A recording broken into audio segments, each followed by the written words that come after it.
সুপ্রিয় শিক্ষার্থী, আসসালামু আলাইকুম। আশা করি সকলেই তোমরা ভালো আছো। আমরা গত ক্লাসে সরলরেখার ফার্স্ট চ্যাপ্টারের বেশ কিছু অঙ্ক আমরা করেছিলাম। আজকে আমরা আরও কিছু অঙ্ক করব, এর দ্বারা ফার্স্ট চ্যাপ্টারটা আমরা শেষ করব। আগামী ক্লাসে আমরা নতুন পরবর্তী চ্যাপ্টার নিয়ে আলোচনা করব। তো দেখো, আজকের ক্লাসে আমরা যে অঙ্কগুলো করব তার মধ্যে প্রথমে যে অঙ্কটা সেটা হলো একটি সমবাহু ত্রিভুজের একটি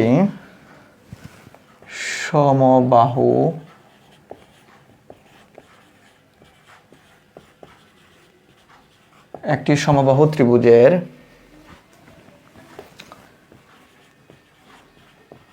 দুইটি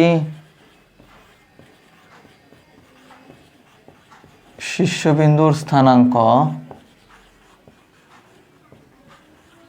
একটি সমবাহু ত্রিভুজের দুইটি শীর্ষবিন্দুর স্থানাঙ্ক 0,-4 এবং 0,4 হলে অপর শীর্ষবিন্দু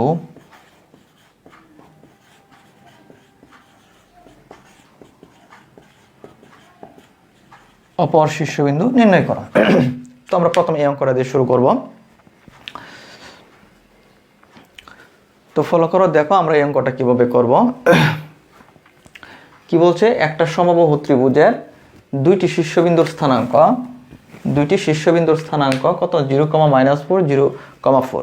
তাহলে আমরা এই দুইটা শীর্ষবিন্দু দেখে আমরা বুঝতে পারতেছি যে এই দুইটা শীর্ষবিন্দু আছে কোন অক্ষের উপর? ওয়াই অক্ষের উপর। কারণ আমরা জানি ওয়াই অক্ষের উপর কোনো বিন্দুর ভুজের মান 0। যেহেতু ভুজের মান 0, সুতরাং আমরা বুঝতে পারলাম বিন্দু দুটি কোন অক্ষের উপর আছে? ওয়াই অক্ষের উপর আছে। আচ্ছা, তাহলে আমরা যদি চিত্রটা অঙ্কন করি তাহলে দেখতে পাবো সমবাহু ত্রিভুজটা,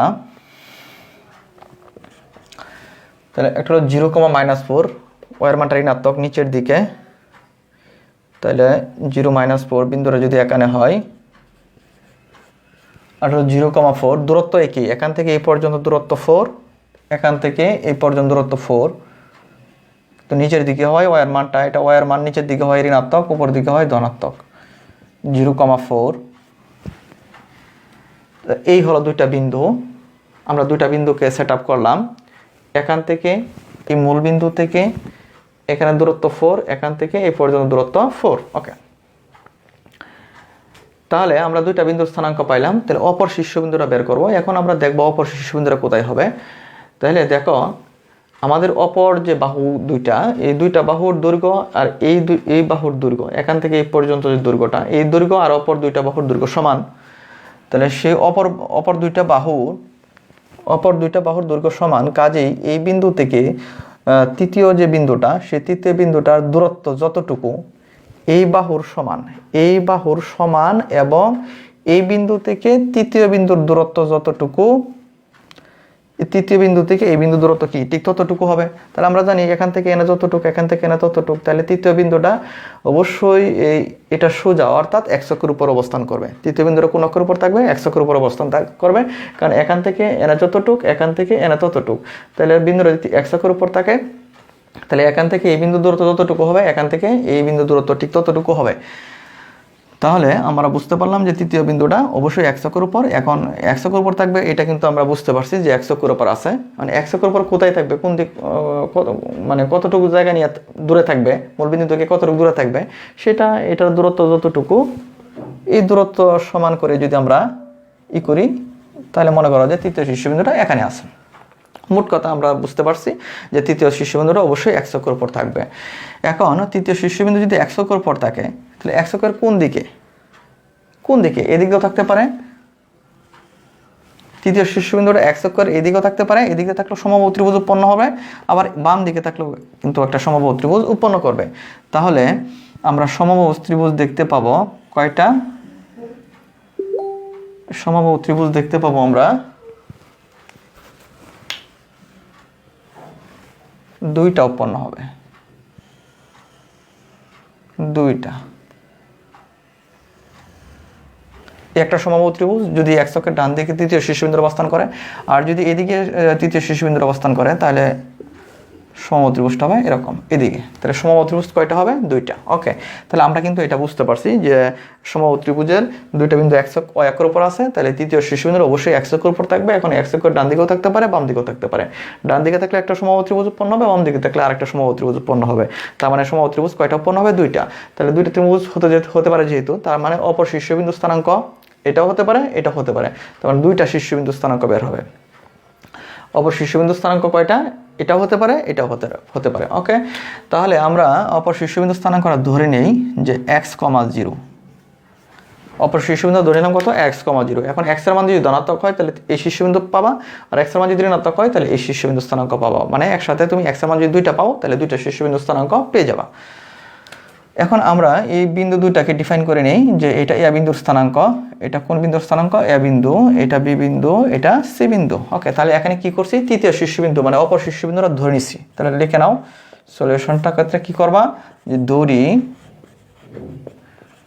অপর শীর্ষবিন্দু কত? cx, 0। আর দুইটা বিন্দুকে ডিফাইন করছি কি দ্বারা? এ দ্বারা, বি দ্বারা। ওকে, তাহলে এখন এটা যেহেতু এ বি সি যেহেতু একটা সমবাহু ত্রিভুজ, তো এ বি সি ত্রিভুজ যেহেতু একটা সমবাহু ত্রিভুজ শর্ত মতে, তাহলে সমবাহু ত্রিভুজের শর্তটা কি জানি আমরা? তিনটা বাহুর দৈর্ঘ্য সমান। তাহলে এখানে শর্ত মতে A B equal to BC equal to C, A B equal to BC equal to C, তিনটা বাহুর দৈর্ঘ্যই সমান। তাহলে এখানে আমরা লিখতে পারি সুতরাং এ বি ইকুয়াল টু বিসি, তিনটা বাহুর দৈর্ঘ্যই যেহেতু সমান কাজে আমরা লিখতে পারি এখানে এ বি ইকুয়াল টু বিসি। তাহলে এ বি মানে কি?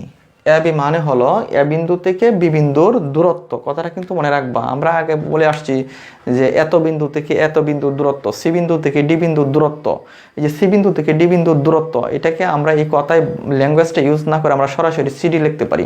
সিডি মানে কি? সি বিন্দু থেকে ডি বিন্দুর দূরত্ব। ওকে, তাহলে এ বি মানে হলো এ বিন্দু থেকে বি বিন্দুর দূরত্ব। তাহলে এ বিন্দু থেকে বি বিন্দুর দূরত্ব কত হবে? √, যে কোনো দুইটা বিন্দুর দূরত্ব নির্ণয়ের সূত্র তোমরা জানো, √, ভুজদ্বয়ের বিয়োগফল। তাহলে 0 - 0 whole square, 0 - 0 whole square plus কুটিদ্বয়ের বিয়োগফল। কুটিদ্বয়ের বিয়োগফল তাহলে 4 মাইনাস মাইনাস মানে +4 হোল স্কোয়ার। ওকে, তারপর বিসি হলো কি? এই বিন্দু থেকে এই বিন্দু বা এই বিন্দু থেকে এই বিন্দু দূরত্ব। ওকে, বের করো √, ভুজদ্বয়ের বিয়োগফল। তাহলে x - 0, আমি 0 থেকেও x বাদ দিতে পারি, x থেকেও 0 বাদ দিতে পারি, এটা তোমার সুবিধা মতো।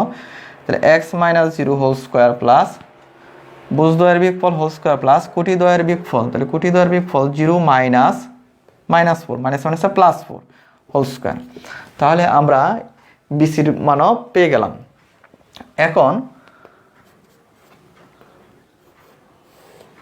দেখো 4 4 8 8 8 64 ইকুয়াল টু এদিকে কত হচ্ছে? x² প্লাস 4 স্কোয়ার মানে কত? 16। এখন √টা তুলে দিই ওই পাশে বর্গ করে, তাহলে x² প্লাস 16 ইকুয়াল টু 64, ওই পাশে বর্গ করে দিলাম। তাহলে x² ইকুয়াল টু কত হবে? 64 - 16,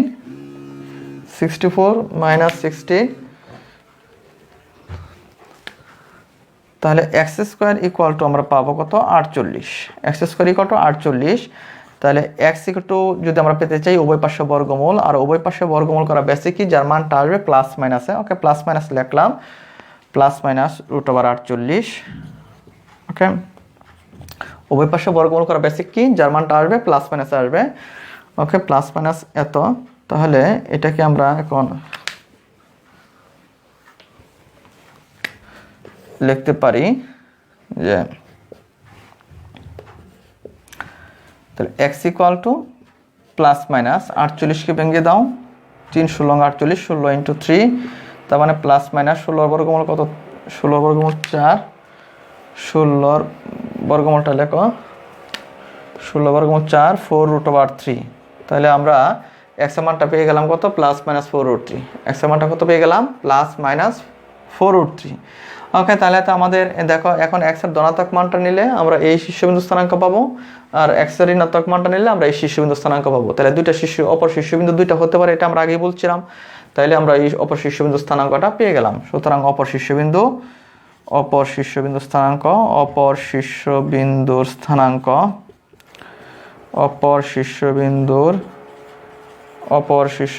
স্থানাঙ্ক প্লাস মাইনাস 4√3, 0। অপর শীর্ষবিন্দুর স্থানাঙ্ক কত?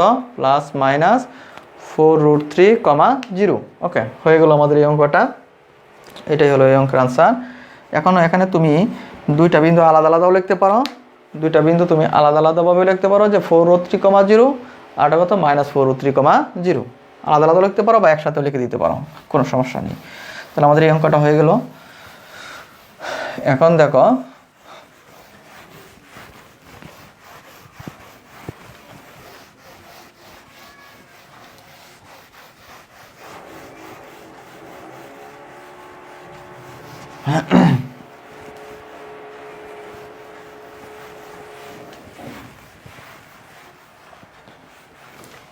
দুই নম্বর অঙ্কটা আজকের জন্য। একটি বৃত্তের ব্যাসার্ধ 5, এর কেন্দ্রের স্থানাঙ্ক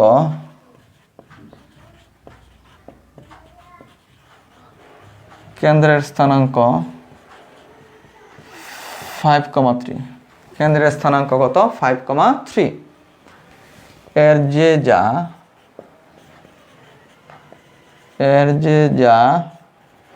3,2 বিন্দুতে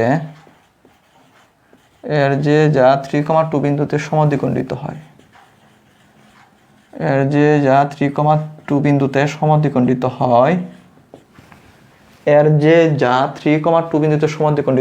তার দৈর্ঘ্য নির্ণয় করো।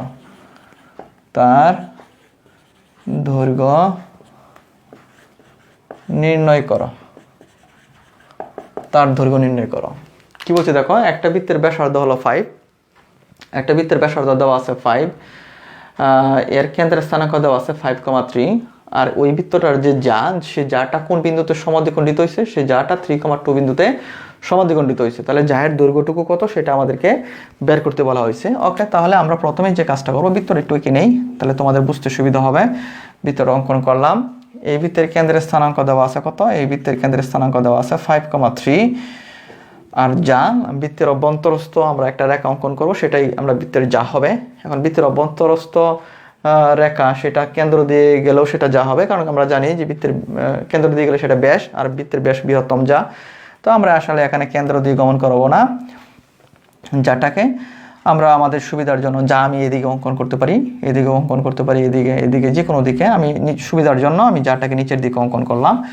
ওকে, তাহলে এই যে বৃত্তের কেন্দ্র 5,3, এই যে বৃত্তের যাটা অঙ্কন করলাম, এই যাটা কোন বিন্দুতে সমান দুই ভাগে বিভক্ত হয়েছে? 3,2 বিন্দুতে। তাহলে এই যাটা এই 3,2 বিন্দুতে সমান দুই ভাগে বিভক্ত হয়েছে। এই যাটা 3,2 বিন্দুতে সমান দুই ভাগে বিভক্ত হয়েছে। ওকে, আর বৃত্তের ব্যাসার্ধ দেওয়া আছে কত? বৃত্তের ব্যাসার্ধ দেওয়া আছে কত? 5। আমি তাদের কথা মতো চিত্র অঙ্কন করলাম। বৃত্তের ব্যাসার্ধ 5 দেওয়া আছে। এখন ফলো করো, আমরা যদি বৃত্তের কেন্দ্র আর এই জায়ের সমদ্বিখণ্ডিত বিন্দুটা যোগ করি, বৃত্তের কেন্দ্র আর ওই জায়ের সমদ্বিখণ্ডিত বিন্দুটা যোগ করি, তাহলে বৃত্তের সমদ্বিখণ্ডিত বিন্দুকে যোগ করি, মানে এই রেখাটা বৃত্তটাকে বৃত্তের কেন্দ্র এবং জায়ের সমদ্বিখণ্ডিত বিন্দুকে যদি যোগ করি, তাহলে লক্ষ্য করো এই রেখাটা যাটাকে, এটা যেহেতু সমদ্বিখণ্ডিত বিন্দু, কাজেই এই রেখাটা হবে সমদ্বিখণ্ডক রেখা, মানে এই যাটাকে সমান দুই ভাগে বিভক্ত করছে। তাহলে এই রেখাটা সমদ্বিখণ্ডক রেখা। আর আমরা জানি যে বৃত্তের কেন্দ্র থেকে জায়ের উপর অঙ্কিত লম্ব ওই যাকে কি করে? সমদ্বিখণ্ডিত করে। কেন্দ্র থেকে জায়ের উপর অঙ্কিত লম্ব সেই যাকে কি করে? সমদ্বিখণ্ডিত করে। অর্থাৎ সমদ্বিখণ্ডিত করে যে রেখাটা, সেই রেখাটা কি? জায়ের উপর লম্ব। তাহলে এই রেখাটা যাটাকে সমদ্বিখণ্ডিত করছে, তার মানে আমরা বলতে পারি এই রেখাটা কি? জায়ের উপর লম্ব। এটা লম্ব হলে একটা সমকোণী ত্রিভুজ, জায়ের উপর লম্ব, তাহলে এটা একটা সমকোণী ত্রিভুজ। আর সমকোণী ত্রিভুজে আমরা পিথাগোরাসের সূত্র অ্যাপ্লাই করতে পারি যে অতিভুজ, তাহলে সমকোণের বিপরীত বাহু এটা অতিভুজ, এটা ভূমি, এটা লম্ব। ওকে, তাহলে পিথাগোরাসের সূত্র যদি অ্যাপ্লাই করি, অতিভুজ স্কোয়ার ইকুয়াল টু ভূমি স্কোয়ার প্লাস লম্ব স্কোয়ার। আসলে আমরা এখানে কি চাচ্ছি সেই জিনিসটা আমরা কিভাবে আমরা জায়ের দৈর্ঘ্য বের করতে চাচ্ছি। তো জায়ের দৈর্ঘ্য বের করতে গিয়ে আমরা কি কাজটা করব সেটা সম্পর্কে আমি তোমাদেরকে বলতে চাচ্ছি যে পিথাগোরাসের সূত্র যদি আমরা অ্যাপ্লাই করি তাহলে আমরা পাবো অতিভুজ স্কোয়ার ইকুয়াল টু ভূমি স্কোয়ার প্লাস লম্ব স্কোয়ার। তো এখানে অতিভুজের মান আছে 5 আর লম্বের মানও কিন্তু এখানে আছে, আমরা বের করতে পারবো। এই বিন্দু থেকে এই বিন্দুর দূরত্ব বের করলেই কিন্তু আমরা এই দুইটা বিন্দুর মধ্যবর্তী দূরত্ব বের করলেই কিন্তু আমরা এই লম্বের দৈর্ঘ্যটা পেয়ে যাব। তাহলে পিথাগোরাসের সূত্রের মাধ্যমে আমরা এতটুকুর মান পাবো, এতটুকুর মান পাবো। আর যেহেতু এটা জায়ের সমাধিকণ্টক বিন্দু, তার মানে এতটুকু যে দৈর্ঘ্য পাইলা, এইটুকুর দৈর্ঘ্য আর এইটুকুর দৈর্ঘ্য কি সমান। তাহলে তুমি যে এটুকুর দৈর্ঘ্যটা পাইলা, এই দৈর্ঘ্যটাকে যদি 2 দ্বারা গুণ করে দাও তাহলে টোটাল জায়ের দৈর্ঘ্যটা তুমি পেয়ে যাবা, যা আমাদেরকে বের করতে বলছে। ওকে, তাহলে আমরা এভাবেই কাজটা করব।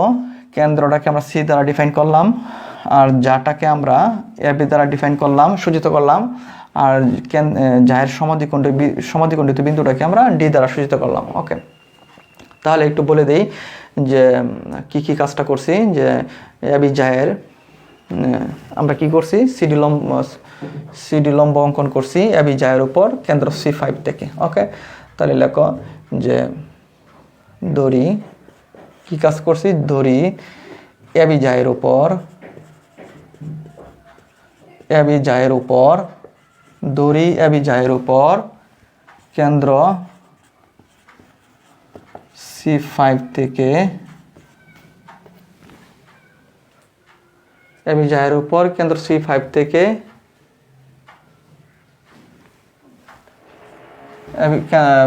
এবি জায়ের উপর কেন্দ্র C5 থেকে সিডি লম্ব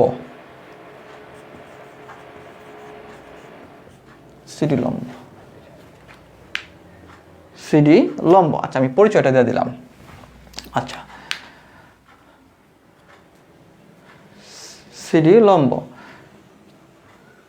আমি এখানে পরিচয়টা দিয়ে দিলাম যে তোমার যাটা দৈর্ঘ্য কত এবি, যার দৈর্ঘ্য এবি, আর হলো তোমার কেন্দ্রের স্থানাঙ্ক 5 যাকে আমরা সূচিত করছি সি দ্বারা, আর জায়ের যে সমাধিকণ্ডিত বিন্দুটা সেটাকে আমরা সূচিত করছি ডি দ্বারা। তাহলে সবগুলো বিষয়ই কিন্তু এখানে এই লেখার মধ্যে আছে। ওকে, তাহলে আমরা এখন আগের মতো যে জিনিসটা তোমাদেরকে প্রথম বুঝাইছিলাম আমি সেভাবে কাজটা করব। যে এটা একটা সমকোণী ত্রিভুজ, এবিসি সমকোণী ত্রিভুজে, তাহলে লিখে নাও যে এবিসি সমকোণী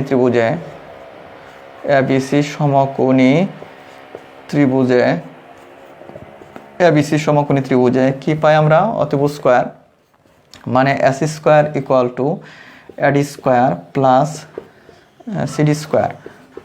ওকে, তারপর এসি সমান কত আছে এখানে, এসি মানে ব্যাসার্ধ, কত এসি সমান কত আছে 5 বসায় দাও, 5 স্কোয়ার ইকুয়াল টু এডি যার দৈর্ঘ্য আমরা বের করব এডি স্কোয়ার প্লাস সিডি মানে কি, সি বিন্দু থেকে ডি বিন্দু দূরত্ব।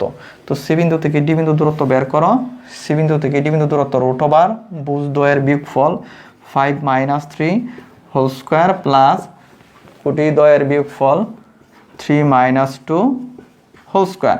তাহলে সি বিন্দু থেকে ডি বিন্দু দূরত্ব কিন্তু আমরা পেয়ে গেলাম রুট ওভার ভুজ দ্বয়ের বিয়োগফল হোল স্কোয়ার প্লাস কোটি দ্বয়ের বিয়োগফল হোল স্কোয়ার। ওকে, সিডির মান পাইলাম। তো উপরে একটা স্কোয়ার আছে, আমরা সেকেন্ড ব্র্যাকেট দিয়ে স্কোয়ারটা দিয়ে দিলাম। তাহলে 5 স্কোয়ার মানে 25 ইকুয়াল টু এডি স্কোয়ার, রুটের স্কোয়ারে কাটা গেল, রুটের স্কোয়ারে কাটা গিয়ে কত হবে দেখো, 5 - 3 2 স্কোয়ার মানে কত 4, 3 - 2 1 স্কোয়ার মানে কত 1। ওকে, তাহলে এডি স্কোয়ার সমান আমরা পাবো 4 আর 1 5, 5কে এই পাশে মাইনাস করলে 20। ওকে, তাহলে আমরা এডির মানটা চাচ্ছি। এডির মানটা আমরা জানি, এডির মান পাইতে গেলে উভয় পাশে বর্গমূল করে বেসিকে যার মানটা আসবে প্লাস মাইনাসে, কিন্তু আমরা মাইনাসের মানটা নিব না, কারণ মাইনাসের মানটা যদি আমরা নেই তাহলে এডিটা কি, এ বিন্দু থেকে ডি বিন্দু দূরত্ব মানে দৈর্ঘ্য কখনো ঋণাত্মক হয় না, সেই জন্য মাইনাসের মানটা আমরা ডিসঅ্যালাউ করলাম। তাহলে 20, তার মানে 4 × 5 2 √5। তাহলে আমরা দেখো যার অর্ধেকটা অংশের দৈর্ঘ্য আমরা পেয়ে গেলাম, এডি এর দৈর্ঘ্য আমরা পেয়ে গেলাম। তাহলে এতটুকু অর্ধেকটা দৈর্ঘ্য পাইলাম, এখন যদি 2 দ্বারা গুণ করি তাহলে টোটাল জায়ের দৈর্ঘ্যটা আমরা পাবো, যা আমাদেরকে বের করতে বলছে। লেখো সুতরাং জায়ের দৈর্ঘ্য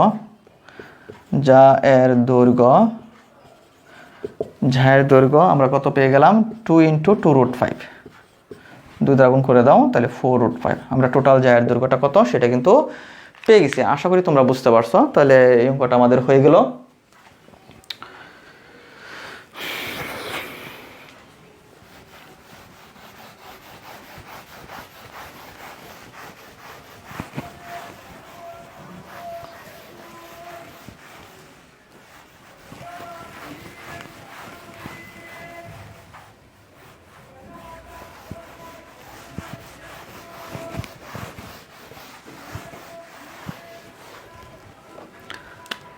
তিন নম্বর অঙ্কটা দেখো। হ্যাঁ, এটা একটা গুরুত্বপূর্ণ অঙ্ক। স্ট্রাকচারটা কি? স্ট্রাকচারটা হলো এরকম যে অয়ক্ক ও 7,2 অয়ক্ক ও 7,2 বিন্দু থেকে অয়ক্ক ও 7,2 বিন্দু থেকে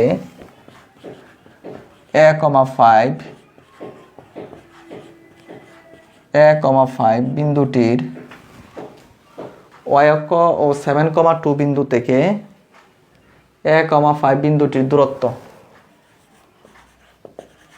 বিন্দুটার দূরত্ব অয়ক্ক ও 7,2 বিন্দু থেকে a5 বিন্দুটির দূরত্ব সমান হলে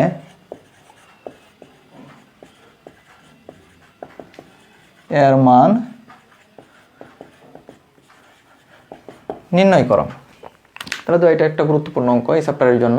তো আমরা এখন এই অঙ্কটা দেখব কিভাবে করতে হবে। কি বলছি দেখো, অয়ক্ক ও 7,2 থেকে a,5 বিন্দুটার দূরত্ব সমান, তাহলে আমাদের এর মান বের করতে বলছে। তার মানেটা কি দেখো, যে তাদের যে কমান্ডটা, সেই কমান্ডটা কি, যে অয়ক্ক থেকে a,5 বিন্দুটার দূরত্ব তুমি যতটুকু পাবা, অয়ক্ক থেকে a,5 বিন্দুটার দূরত্ব তুমি যতটুকু পাবা, আবার 7,2 বিন্দু থেকে a,5 বিন্দুর দূরত্ব সেম টু সেম সমান, তাহলে আমাদের এর মানটা কত বের করতে হবে। তাহলে আমরা বুঝেই গেলাম এখানে আমাদের কি কাজটা করতে হবে। প্রথমে অয়ক্ক থেকে a,5 বিন্দুটার দূরত্ব কত সেটা আমাদেরকে বের করতে হবে, আবার 7,2 বিন্দু থেকে a,5 বিন্দুর দূরত্ব কত সেটা আমাদেরকে বের করতে হবে। তো আলাদা আলাদাভাবে যে দুইটা দূরত্ব বের করব, শর্ত মতে ওই দুইটা দূরত্ব সমান, শর্ত মতে একটা দূরত্ব ইকুয়াল টু অন্য দূরত্ব। এখানে ক্যালকুলেশন করলেই আমরা এর মানটা কত সেটা পেয়ে যাব। ওকে, তাহলে ঠিক সেই অনুযায়ী কাজ শুরু করো। তাহলে লেখো যে অয়ক্ক থেকে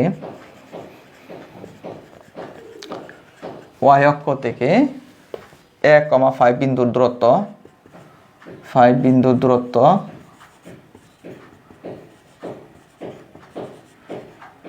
ইকুয়াল টু অয়ক্ক থেকে a,5 বিন্দুর দূরত্ব। আচ্ছা, আমরা এটা শিখাইছিলাম যে একটা বিন্দুর অয়ক্ক থেকে একটা বিন্দুর দূরত্ব, অয়ক্ক থেকে একটা বিন্দুর দূরত্ব ওই বিন্দুটার যে বুজ, সে বুজের সমান। এই যে দূরত্বটা তুমি একটু লক্ষ্য করো তো, এই দূরত্বটা, এই দূরত্ব যতটুকু, এই দূরত্ব ঠিক ততটুকু, এটা কি বুজ। তাহলে একটা বিন্দু বুজ x এর মান, তাহলে একটা বিন্দু অয়ক্ক থেকে একটা বিন্দুর দূরত্ব হবে, অয়ক্ক থেকে একটা বিন্দুর দূরত্ব হলো ওই বিন্দুর বুজের সমান। আমি বলে দিয়েছিলাম যে কোনো বিন্দুর বুজ ইকুয়াল টু হলো অয়ক্ক থেকে ওই বিন্দুটার দূরত্ব। কোনো বিন্দুর বুজ হবে কত, অয়ক্ক থেকে ওই বিন্দুটার দূরত্ব। তাহলে দেখো অয়ক্ক থেকে এই বিন্দুটার দূরত্ব, তো অয়ক্ক থেকে এই বিন্দুর দূরত্ব হলো ওই বিন্দুর বুজ, অর্থাৎ কোনো বিন্দুর এই বিন্দুর বুজ এ সমান কত হবে, অয়ক্ক থেকে এই বিন্দুর দূরত্ব। তাহলে অয়ক্ক থেকে এই বিন্দুর যে দূরত্ব পাবো, অয়ক্ক থেকে এই বিন্দুর যে দূরত্ব পাবো সেটা কার সমান, ওই বিন্দুর বুজের সমান। তাহলে এখানে অয়ক্ক থেকে এই বিন্দুর যে দূরত্বটা পাবো আমরা, সেই দূরত্বটা কার সমান হবে, এই বিন্দুর বুজের সমান। বুজটা কত, a। আশা করি বুঝতে পারছো। এটা তোমাদের আমি আগে পড়াইছি যে x অক্ষ থেকে কোনো বিন্দুর যে দূরত্ব, x অক্ষ থেকে কোনো বিন্দুর যে দূরত্বটা, সেই দূরত্বটা কার সমান, ওই বিন্দুর কোটির সমান। আর y অক্ষ থেকে কোনো বিন্দুর যে দূরত্বটা, সেই দূরত্বটা কার সমান, ওই বিন্দুর বুজের সমান। তাহলে y অক্ষ থেকে এই বিন্দুর যে দূরত্ব পাবো আমরা, y অক্ষ থেকে এই বিন্দুর যে দূরত্ব পাবো, সেই দূরত্বটা কার সমান হবে, ওই বিন্দুর বুজ এর সমান। ওকে, তাহলে আমরা দূরত্বটা লিখলাম। এখন তুমি একটু লক্ষ্য করো, y অক্ষ থেকে যে a5 বিন্দুর দূরত্ব তুমি a লিখলা, এই দূরত্ব এর মানটা কি আমাদের একটা জানা মান না অজানা মান? অজানা মান, অবশ্যই অজানা মান, এর মানটা আমরা জানি না। তাহলে এর মানটা কিন্তু তোমার পজিটিভও আসতে পারে, নেগেটিভও আসতে পারে। যদি এর মানটা নেগেটিভ চলে আসে, তাহলে দূরত্ব কিন্তু নেগেটিভ হয়ে যাবে, কিন্তু দূরত্ব নেগেটিভ হতে পারে না। তাহলে এর মানটা নেগেটিভ হয়ে গেলে সেটা ঋণাত্মক হয়ে যাবে দূরত্ব, কিন্তু দূরত্ব ঋণাত্মক হতে পারে না। সেই জন্য একটা মডুলাস দিয়ে দাও। একটা মডুলাস দিয়ে দাও, যে পরমাণ দিয়ে দাও যে এর মানটা যদি ঋণাত্মক হয়ও মডুলাস থাকার কারণে বা পরমাণ থাকার কারণে সেটা কি হয়ে যাবে, ধনাত্মক হয়ে যাবে। আশা করি তোমরা বুঝছো কেন পরমাণটা আমরা দিলাম, কারণ দূরত্ব এর মানটা ধনাত্মক ঋণাত্মক দুইটাই হতে পারে। যদি এর মানটা ঋণাত্মক হয়ে যায় তাহলে দূরত্ব ঋণাত্মক হয়ে যাবে, কিন্তু দূরত্ব ঋণাত্মক হতে পারে না, সেই জন্য একটা মডুলাস দিয়ে দিলাম। যদি ঋণাত্মক হয়ও পরমাণ থাকার কারণে সেটা ধনাত্মক হবে। ওকে, তাহলে আমরা ফার্স্ট দূরত্বটা পেয়ে গেলাম, ওয়াই অক্ষ থেকে F5 বিন্দুর দূরত্ব পেয়ে গেছি। আবার 7,2 থেকে F5 বিন্দুর দূরত্ব বের করো। তাহলে 7,2 বিন্দু থেকে 7,2 বিন্দু থেকে 7,2 বিন্দু থেকে A,5 বিন্দুর দূরত্ব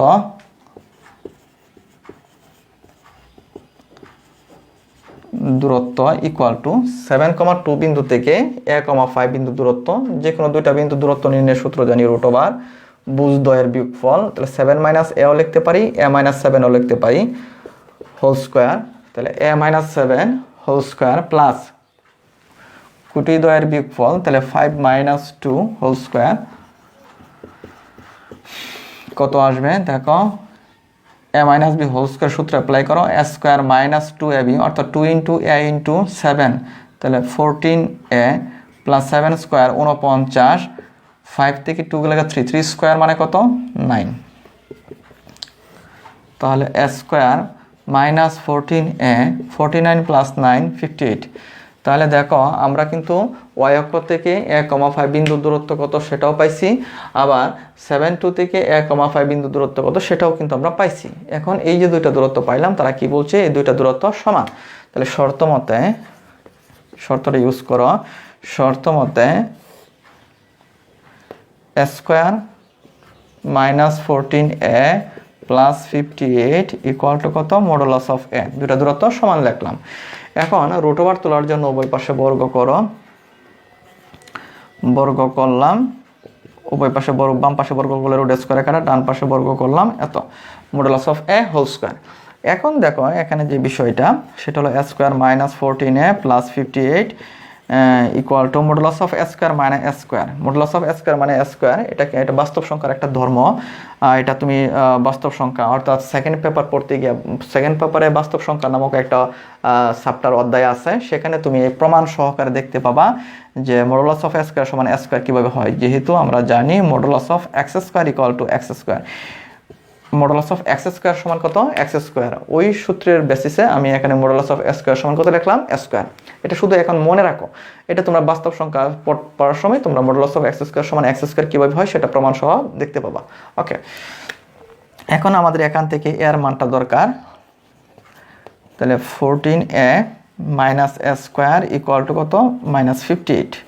তাহলে আমরা পেয়ে গেলাম কত, -14A ইকুয়াল টু -58, এটা পাইলাম।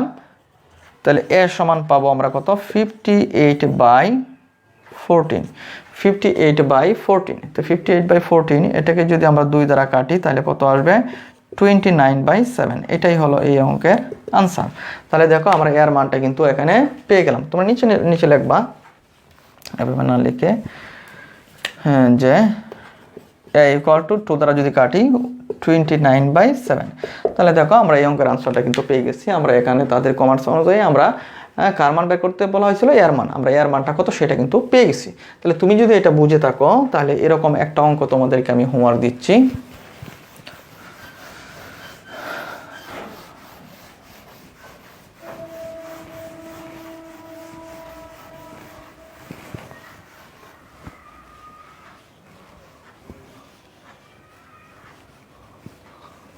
ওকে, একইভাবে তুমি কাজটা সম্পন্ন করবা। সেটা কি, x অক্ষ ও -5, -7, x অক্ষ ও -5, -7 বিন্দু থেকে 4, K বিন্দুটির দূরত্ব সমান হলে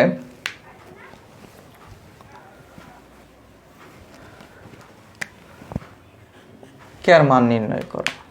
x অক্ষ ও -5, -7 বিন্দু থেকে 4, K বিন্দুটি দূরত্ব সমান হলে k এর মান নির্ণয় করো। তাহলে x অক্ষ থেকে 4, K বিন্দুর দূরত্ব, আবার -5 থেকে -7 থেকে 4, K বিন্দুর দূরত্ব, দুইটা দূরত্ব কি সমান।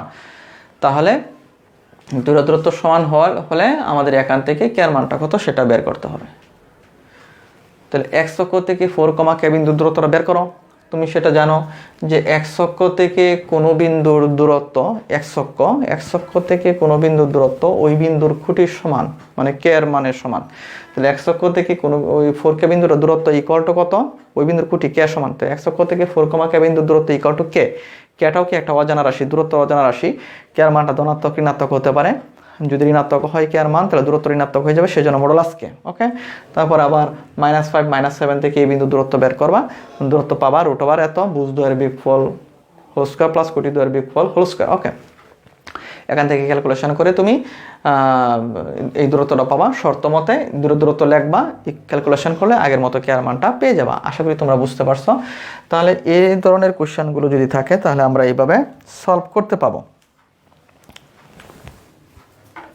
তাহলে আশা করি তোমরা বুঝতে পারছো। তাহলে দেখো, এটা তোমরা বাসায় প্র্যাকটিস করবা।